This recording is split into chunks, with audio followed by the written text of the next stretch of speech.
Esto es una videolectura, la pueden dejar de fondo mientras realizan otras actividades. Nueva serie del canal, esta es la última que escribí antes de la pandemia. También es el punto de arranque en mi gran proyecto de hacer un enorme crossover con todos mis trabajos. Vamos a ello, esto es La leyenda de Ailur, un relato original. Capítulo 1, Perdiz, Rapaz y Liebre. Esta es la historia de un humano que no poseía nada y una deidad que lo podía todo. Nikolai no sabía dónde o cuándo había nacido o quiénes fueron sus padres. Desde que podía recordar vivía en esa vieja cabaña con otros huérfanos, al cuidado de una pareja que se ocupaba de ellos más por interés que por buena voluntad. Los más pequeños eran usados para pedir caridad, a veces uno era vendido, los mayores debían trabajar a no ser que demostraran poder sacar más de bolsillos ajenos. Todo se compartía, por lo que ninguno tenía algo propio, juguetes, prendas, camas. El concepto de pertenencia era una excentricidad fascinante para Nikolai, pero tras la paliza recibida por intentar acaparar una piña de pino, se cuidó de mencionarlo. Ni siquiera su nombre era suyo, en casa todos tenían apodos y el suyo era Rapaz. El verdadero Nikolai era un niño de su edad al que espiaba todo el tiempo, se acercaba a su ventana para verlo con su familia y deseaba ser él más que otra cosa, lo que intentaba medianamente usando su nombre y tratando de copiar sus maneras. A ver qué tienen. 2 veces al día su padre les ponía una línea para que entregaran el fruto de sus esfuerzos. De eso dependía que comieran. A los más chicos les iba bien porque aunque trajeran las manos vacías, su madre no les dejaría morir de hambre, pero él tenía 9, o eso creía, y debía ganarse el sustento. Topo, recogí leña para el fuego, padre. ¿Crees que yo no puedo ocuparme de eso? Tendrás media hogaza. El chiquillo bajó la cabeza y tomó el pan que ofrecía su madre. Perdiz. Cacé 2 conejos, padre. Esa es mi niña. Deberíamos llamarte cazadora. Perdiz era su favorita, no había duda. Te ganaste una gasa y un par de batatas. Toma, cariño. Su madre solía guardar las palabras de afecto para los que más contribuyeran. Agradezcanle a su hermana. Cenaremos conejo esta noche. Gracias, Perdiz. A ver, tú, Rapaz. Tomé esto de un viajero. Sacó un cuchillo ornamentado. ¿Ya se marchó? Déjame verlo. Es fino, se puede vender. Le revolvió el cabello. Nada mal. Hilda, dale una hogaza. Gracias, madre. Procuraba ser siempre educado, como el verdadero Nikolai. De nada, al menos ella lo apreciaba, le sonreía más que a los otros. ¡Liebre! ¡Liebre! Miró alrededor. ¿Dónde está esa niña ahora? Iré a buscarla, padre, se ofreció. Anda, dile que no va a comer por llegar tarde. Se guardó el pan en el abrigo y salió. Su villa no era demasiado grande, pero tenía un atractivo singular, un antiguo templo abandonado. Era tan grande como un palacio y se suponía consagrado a Loki, el dios de los engaños. Uno podía ver sus torres desde cualquier lugar del pueblo. Debió ser magnífico en sus mejores tiempos, pero ahora era un lugar maldito. Se decía que lo habitaba un monstruo capaz de conceder cualquier deseo a quien lo capturase, pero nadie que hubiera entrado había regresado. A Liebre, su hermanita de 7 años, le gustaba mirar desde el portón, así que sabía que la encontraría allí.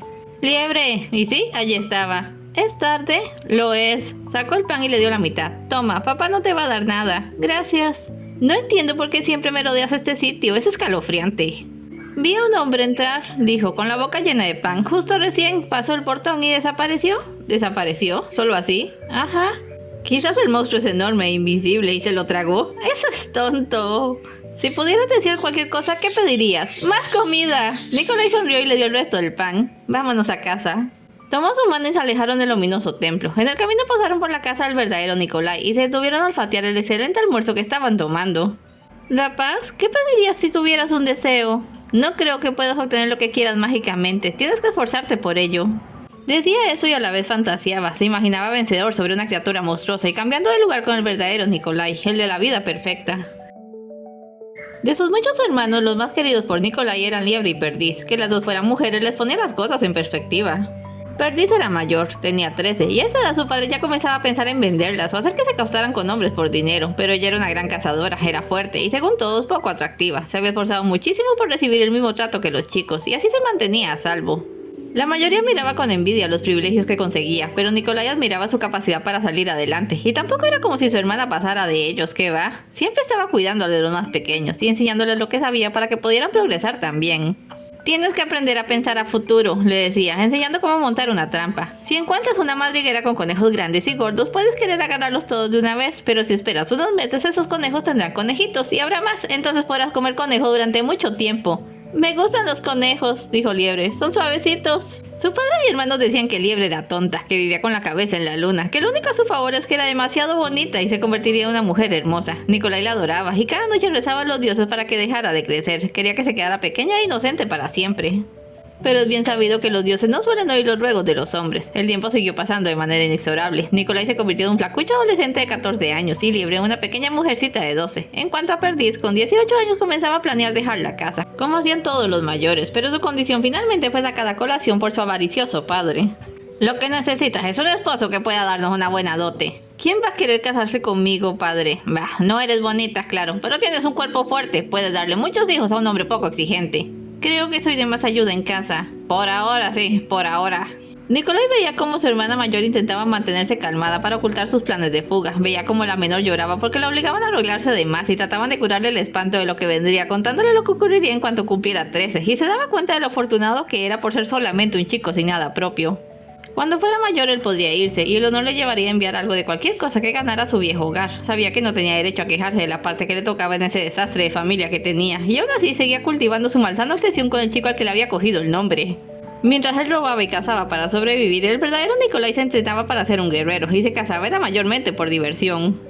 Un día su padre trajo a la casa un sujeto gordo y desagradable. Parecía tratarse de un cliente para sus hermanas, pero entonces mandó a llamar a Perdiz. La pobre tenía una expresión de asco supremo en el rostro, pero no dijo ni pío mientras su padre y el extraño hablaban de ella como si fuera una vaca que pretendieran canjear. Él estaba pelando vegetales junto a su madre mientras aquello ocurría. Sé que no es atractiva, pero es muy trabajadora. Sabrá mantener un hogar. No es tan fea. Comparada con él era una valquiria. Sabe cocinar y cazar. No le hará falta un perro guardián con ella en su casa.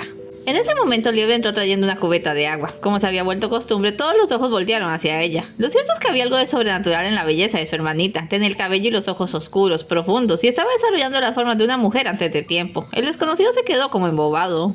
Es otra de mis hijas, dijo su padre. ¿Qué haces allí parada, niña? Deja eso en la cocina y vete.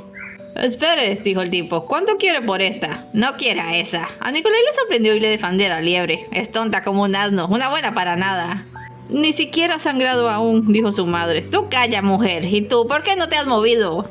Por alguna razón Liebre se había quedado como clavada al piso mirando a ese hombre. Puede que nunca hubiera visto a alguien tan feo y tenía ese mal hábito de quedarse observando. A la mayoría no le gustaba, pero el tipo pareció encontrarlo halagador. Le dedicó una sonrisa de dientes amarillos. Puedo esperar. Le digo que es idiota. Le ofrezco el doble. Nikolai no sabía cuánto se había ofrecido por Perdiz, pero al parecer el doble fue suficiente para romper aquella pequeña capa de paternidad responsable. ¡Aún es una niña!, exclamó su madre. ¡Que te calles, mujer! Haz caso a tu esposo, madre, dijo de repente Perdiz. Todos la miraron. Padre sabe lo que es mejor para la familia. Nikolai se quedó boquiabierto. Perdiz era de las pocas que tenía la osadía de abrir la boca cuando su padre estaba en algún negocio, pero no podía creer lo que había dicho. Pensaba que se sentiría tan horrorizada como él, pero no, lucía aliviada. Iba a dejar que entregaran a Liebre a ese asqueroso patán solo para salvarse. Tú también cállate, Perdiz. Y tú, niña, por Odín, si no te vas a ir, por lo menos ofrece el agua al señor. Liebre bajó la mirada hacia el balde, se miró reflejada en el agua y fue como si de golpe comprendiera lo que estaba sucediendo a su alrededor. Dejó caer la cubeta y en medio del estrépito salió corriendo de la casa. ¡Liebre! ¡Yo la traigo, padre!, dijo Perdiz, saliendo tras ella. Nikolai se levantó sin decir palabra y salió también, ignorando los gritos de que volviera. Liebre era rápida y escurridiza y Perdiz le perdió el rastro rápidamente. Ahora le estaba llamando a gritos por el pueblo. ¿Cómo pudiste hacer algo así?, le increpó. ¿Qué? Mira, déjame en paz. No, tú deja a Liebre en paz. Si no te quieres casar o lo que sea con ese tipo, no lo hagas. Apuñálalo en la barriga mientras duermes. Sabemos que puedes. No pongas a Liebre en tu lugar. No lo dije con esa intención. Me asusté, ¿de acuerdo? Era sorprendente que ella admitiera eso. Solo quería ganar tiempo. Quizás si se la llevaba yo pudiera ir a salvarla y nos escaparíamos las dos. Oh, eso tenía mucho más sentido. ¿Tienes alguna idea de dónde pudo ir? Le explicaremos todo. Si regresa tranquila, puede que padre no la castigue. Sé dónde estará. Donde estaba siempre, frente al portón del templo. Pero esta vez a Nikolai le pareció que había algo diferente en la manera en que miraba el interior. Una especie de determinación. Liebre, Perdiz se acercó primero. Oye, lo lamento, no quería asustarte. Nadie quiere que te cases con ese señor. Eso, vamos a hacer un plan, ¿sí? Para que puedas irte de la casa con Perdiz. No hace falta, yo ya me voy. ¿De qué hablas? No es un monstruo invisible, sonrió. Nadie se come a los que entran, solo se desvanecen. La gente, los animales, hasta las cosas. He tirado cosas dentro, rocas, y desaparecen. Creo que es diferente adentro de cómo se ve. Quizás sea lindo. ¿Lindo? Vamos, Liebre, mira ese lugar, es un desastre. Vámonos a casa. De acuerdo. Después de pedir mi deseo. Dio un par de pasos al frente, atravesó las arcadas del portón. Y desapareció. Los hermanos, que siempre se habían tomado a broma sus historias, se quedaron boquiabiertos. ¿Liebre? Perdiz se adelantó. ¡Liebre! ¡No, Perdiz! No la sujetó a tiempo. Perdiz atravesó el portón y también desapareció. Se quedó en shock. ¿Qué diablos? ¿Qué diablos? ¡Perdiz! ¡Liebre! El monstruo se las había tragado. O se las iba a tragar. Tenía que pedir ayuda. Pero ¿quién iba a creerle? Y si le creían, ¿cuántos más iban a perder allí dentro? ¿Debía entrar? Quizás Liebre tenía razón y era otro lugar, una ilusión. A fin de cuentas era un templo de Loki. Pero si no lo era, si la gente realmente desaparecía y ya al entrar cayó de rodillas, sintiendo un terror incontrolable. Sus hermanas se habían ido y no pudo hacer nada para salvarlas. Ahora jamás las volvería a ver. No fue capaz de decir la verdad a nadie, inventó que las había perdido y su padre lo golpeó como nunca. Durante los siguientes 4 años se quedaron con la versión de que Perdiz y Liebre habían escapado juntas. Nikolai terminó de crecer marcado por ese secreto, dejó de soñar con robar la vida de otro, dejó de pensar en sí mismo, iba todos los días al templo y suplicaba a Loki, a Odín, a cualquier deidad que lo oyera para que le regresara a sus hermanas, y al mismo tiempo, siguiendo las enseñanzas de Perdiz, se preparaba. Quería, necesitaba creer que seguían con vida, y se había jurado ir a rescatarlas. Necesitó esos 4 años para juntar el valor necesario, pero por fin se sintió listo, cargó en una bolsa todo lo que pudo cargar y salió silenciosamente durante la noche. Rapaz, su madre de sueño ligero le pescó. ¿Vas a buscarlas? Lo intentaré. Encuéntralas. Se acercó y tomó sus manos. Pero no regresen. Sean felices. Madre, yo estaré bien. Aún tengo niños que cuidar. Le di un beso en la frente. Que los dioses te protejan. Su madre era un pequeño ángel atormentado. Nunca había podido tener hijos propios, así que consagró su vida a los huérfanos rechazados o abandonados y aceptaba las manipulaciones de su esposo porque al menos así esos niños tenían alguna oportunidad de convertirse en adultos. Nikolai había ocultado la verdad sobre la desaparición de sus hermanas, sobre todo por ella, porque se dio cuenta de que lloró de alegría cuando pensó que 2 de sus niñas habían alcanzado la libertad. La abrazó muy fuerte y se marchó enseguida. No fuera que su voluntad flaquease al darse cuenta de cuánto la extrañaría. Una luna en cuarto creciente iluminó su camino hasta el templo. Más allá del umbral no se veía más que ruinas. Cuando lo atravesara desaparecería para el mundo, igual que Perdiz y Liebre. ¿Pero qué le pasaría a él realmente? ¿Se vería en un lugar distinto o tendría la fugaz visión del interior de una boca antes de ser devorado? Eso no, ellas están vivas y las traeré de regreso. Avanzó decidido, pero no pudo evitar cerrar los ojos al dar los primeros pasos. Al abrirlos se detuvo en seco. No estaba dentro de una boca, al menos. Se encontraba ante un sendero boscoso que ascendía, y a la distancia se vislumbraba un pequeño palacio. Miró hacia atrás y halló un muro de roca liso e inescalable. Bien, Liebre había tenido razón. El templo era una ilusión, y el regreso parecía imposible, pero pensaría en ello después. De momento debía seguir adelante. Estuvo caminando un buen rato por el sendero, dirigiéndose al palacio, puesto que era su único punto de referencia, cuando encontró un claro y se detuvo de nuevo. Sentada sobre una gran roca estaba la mujer más hermosa que hubiera visto nunca. Tenía cabello rubio, vestida de blanco y azul. Sus ojos grises observaban el cielo con aire nostálgico.